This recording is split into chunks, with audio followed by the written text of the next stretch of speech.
दूसरा कुरिन्थियों 4 अध्याय। मिट्टी के पात्रों में धन। इसलिए जब हम पर ऐसी दया हुई कि हमें यह सेवा मिली तो हम हियाव नहीं छोड़ते, परंतु हमने लज्जा के गुप्त कामों को त्याग दिया और न चतुराई से चलते और न परमेश्वर के वचन में मिलावट करते हैं, परंतु सत्य को प्रकट करके परमेश्वर के सामने हर एक मनुष्य के विवेक में अपनी भलाई बैठाते हैं। परंतु यदि हमारे सुसमाचार पर पर्दा पड़ा है तो यह नष्ट होने वालों ही के लिए पड़ा है और उन अविश्वासियों के लिए जिनकी बुद्धि इस संसार के ईश्वर ने अंधी कर दी है, ताकि मसीह जो परमेश्वर का प्रतिरूप है उसके तेजमय सुसमाचार का प्रकाश उन पर न चमके।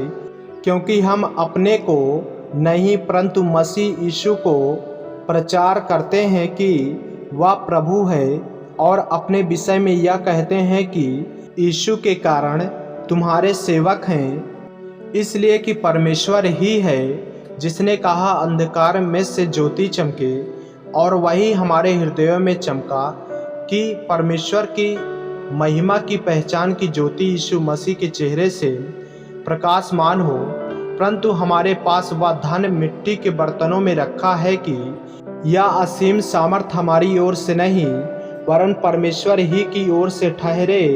हम चारों ओर से क्लेश तो भोगते हैं पर संकट में नहीं पड़ते, निरुपाय तो हैं पर निराश नहीं होते, सताए तो जाते हैं पर त्यागे नहीं जाते, गिराए तो जाते हैं पर नष्ट नहीं होते। हम यीशु की मृत्यु को अपनी देह में हर समय लिए फिरते हैं कि यीशु का जीवन भी हमारी देह में प्रकट हो, क्योंकि हम जीते जी सर्वदा यीशु के कारण मृत्यु के हाथ में सौंपे जाते हैं कि यीशु का जीवन भी हमारे मरणहार शरीर में प्रकट हो।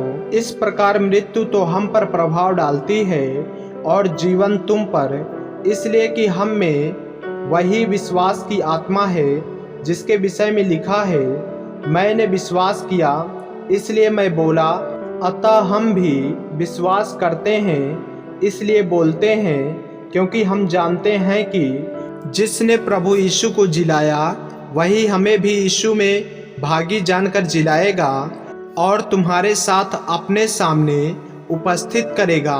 क्योंकि सब वस्तुएं तुम्हारे लिए है, ताकि अनुग्रह बहुतों के द्वारा अधिक होकर परमेश्वर की महिमा के लिए धन्यवाद भी बढ़ाए।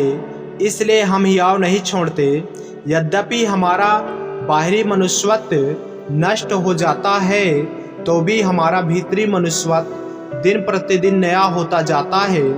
क्योंकि हमारा पल भर का हल्का सा क्लेश हमारे लिए बहुत ही महत्वपूर्ण और अनंत महिमा उत्पन्न करता जाता है।